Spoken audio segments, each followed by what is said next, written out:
एक गांव में दो बहनें रहती थी। दोनों सौतेली थीं, इसलिए आपस में लड़ती रहती थीं। उनके जो पिताजी का काम था वह थोड़ा बाहर का था, वह भारी रहा करते थे। जो माँ थी वह सौतेली थी, वह दिन भर उससे काम करवाया करती थी और अपने पति को भी भड़काया दिया करती थी। जब वह उसका पति घर पे नहीं होता था तो वह उसकी सौतेली बेटी से बहुत काम करवाया करती थी, जिसके कारण वह दुखी रहती थी। परंतु क्या करे, अब उसको जीवन वहीं गुजारना था तो वह काम भी किया करती थी। वह बहुत अच्छी थी, सरल थी और बिल्कुल सादा जीवन जीने वाली लड़की थी। एक दिन वह सोच लेती है कि वह घर से चली जाएगी और वह जंगल में चली गई। उसने घर छोड़ दिया था। जाते जाते अब उसको डर भी लग रहा था, क्योंकि वो कभी भी घर से बाहर नहीं निकली थी। परंतु उसने सोचा कि ऐसा जीवन जीने से क्या फ़ायदा। जैसे भी जंगल में गई तो उसको एक घर दिखाई दिया। वह घर एक बुढ़िया का था।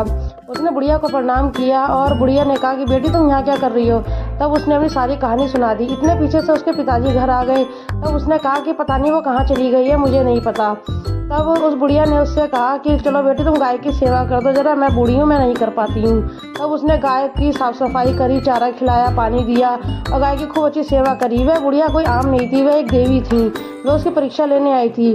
तब उसने बुढ़िया ने उसको बहुत सारा धन दिया कि बेटा ले, तेरा जीवन अब अच्छे से कटेगा और तेरा परिवार भी अब तेरे ऊपर अत्याचार नहीं करेगा। वह लड़की बहुत खुश हो जाती है और वह सारा धन लेके वापिस से अपने गांव लौट जाती है, क्योंकि वह माता कहते हैं कि बेटा अपने घर रहो, घर जाके अपने माँ बाप के साथ रहना। तो वह उनकी आज्ञा मानकर घर वापस लौट आती है और सारी बात अपनी सौतेली माँ को बताती है। सौतेली माँ इतना सारा धन देख के चौंक जाती है और उससे प्रेम करने लगती है। वह अपनी बेटी को, सगी बेटी को भी भेजती है। सगी बेटी जब जाती है तो वही बुढ़िया उसको वापस से मिलती है।